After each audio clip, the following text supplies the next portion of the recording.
Yeah. How do you go with all the travel and going stop to stop, and how do you manage that part of the lifestyle?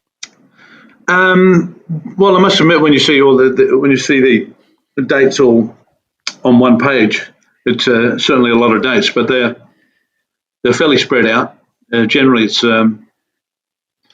weekend work, and so it's pretty manageable. I just make it hard for myself by insisting on. I like driving everywhere, but sometimes that's it's getting to the stage where you're doing 16-hour drives, and you feel great at the end of it. Yeah, that was fantastic. But then next 2 days you're going, oh, geez, I think I might have to stop this soon.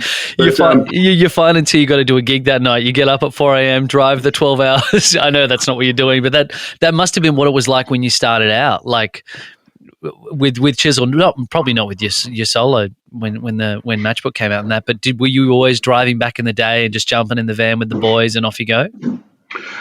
In the early days when the pub scene was just crazy, and we'd start tours, particularly on the East Coast. We always seemed to start in Cairns and then work our way down city to city, playing 5 nights a week. But we're a lot younger then. But it was all, in those days the airfares were pretty formidable. Right. Anyway. But I think we all enjoyed the camaraderie anyway of being in a vehicle. We had our own vehicle, Victoria Land Cruiser with massive rhubars on it and governors on it, so no one would drive it too fast. And it's different when you can share the driving with the band necessarily, because with this tour it's you and a guitar, and I'm sure you've got a team that's traveling with you, but it's you. It's you. A lot of you. Well, I guess me. The solo acoustic run is generally me.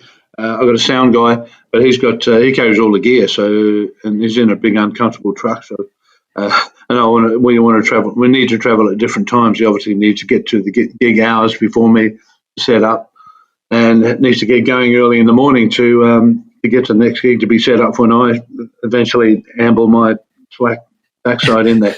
Once you've had your 4 different coffee stops, then petrol. Played a bit of tourist, and yeah. Checking out all the various big fruits along the sidewalks of Queensland. Yeah. Giant pineapples, etc.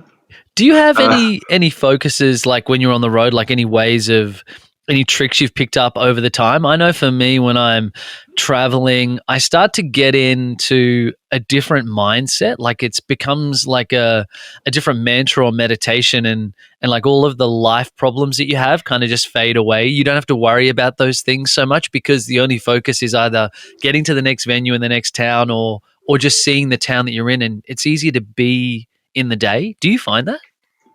You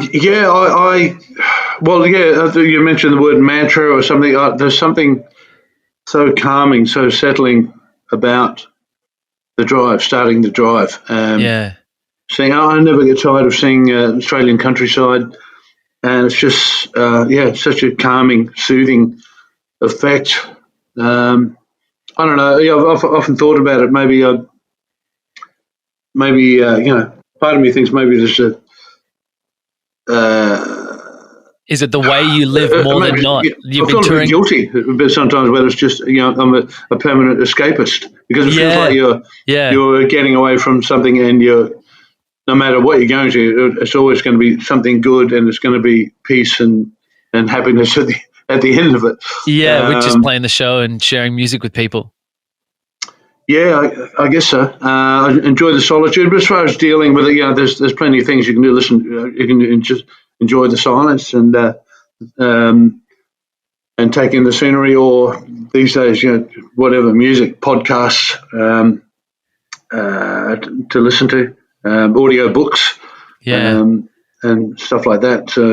So you agree with me that it is like we're escaping real life? That's what you reckon too. You reckon it's like this like little kid thing we get to be permanent tourists? Yeah. I think that's why I do it. I'd rather than go to the airport and fly there and to the destination.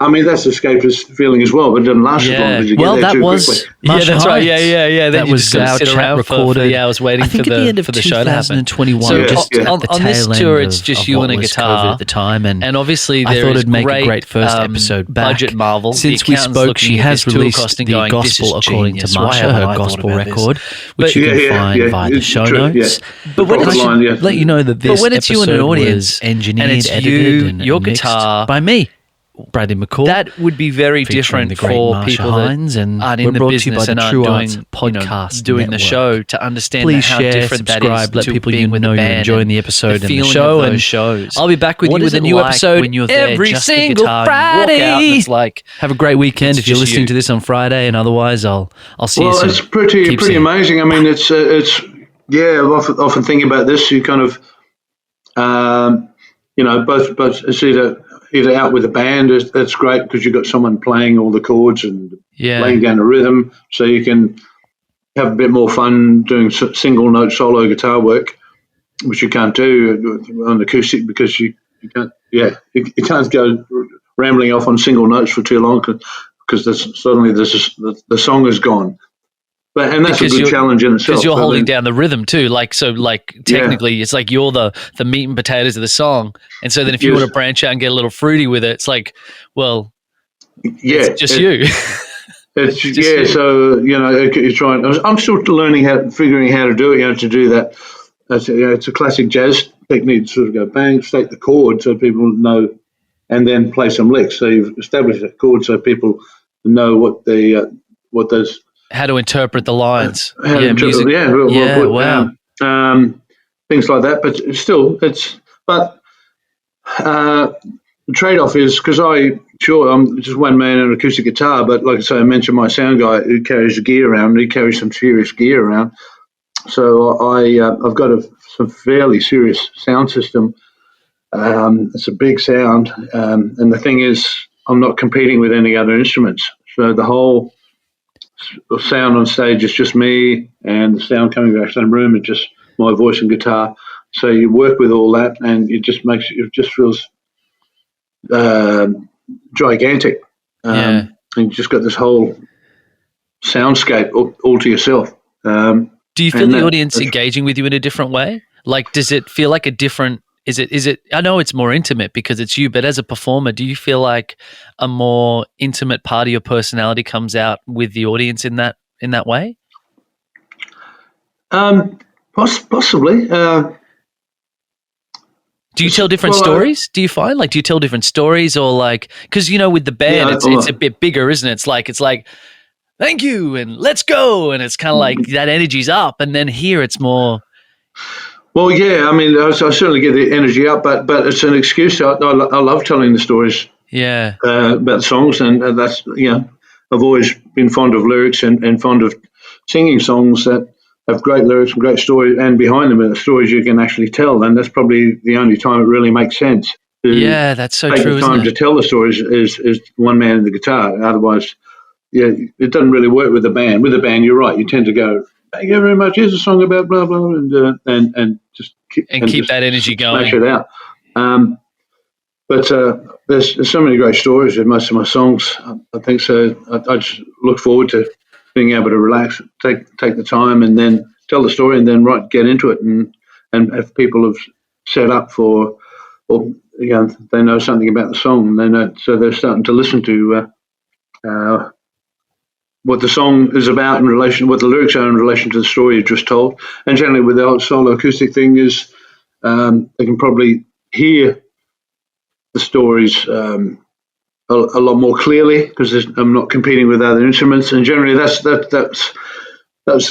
been the case with my singing. And people, I actually do a lot better as far as band Ian Moss out there with the band versus Ian Moss out there solo. I do so much better in the solo world as far as the numbers of people I draw, and people say it's because we can sit there and we can hear you sing properly. There's not. Right. Not so they're sort of going, we like that we don't have to battle with all the different EQs and there's instruments and everything that's coming at them. They're like, we want to just see Ian Moss, and it feels a bit more like it's Ian. It's my mate Ian with his guitar, and he's sitting at the campfire, he's sitting at the kitchen table, or he's in the living room playing these songs and telling me these stories, and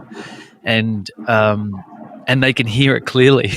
They can actually hear what you're singing, and I can hear every word. Yeah, that's it. Well, and that's also the environment, because I'm exclusively pretty much playing in theatres, which means a couple of things. Which means it sorts out the people that are kind of half interested in singing you, but half catching up with mates and yelling at each other over a beer while you're performing. This is just people. They're there to listen, and generally the acoustics are great, and it's a great environment for those people that want to just take in all the music.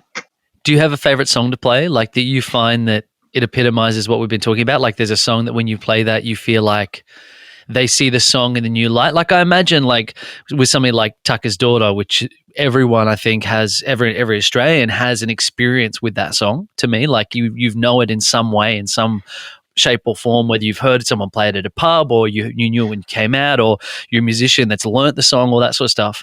I imagine when you hear it in acoustic too, the line "slap my knee bone to the ground" actually takes on like a different kind of meaning, because when you're singing it on the record, and it's like yeah, slap it to the ground. But when I was listening this week, I found myself going, I wonder what he meant when he wrote that, and it probably didn't mean anything, or you or Don, but like I imagine they're taking the lyrics in that way.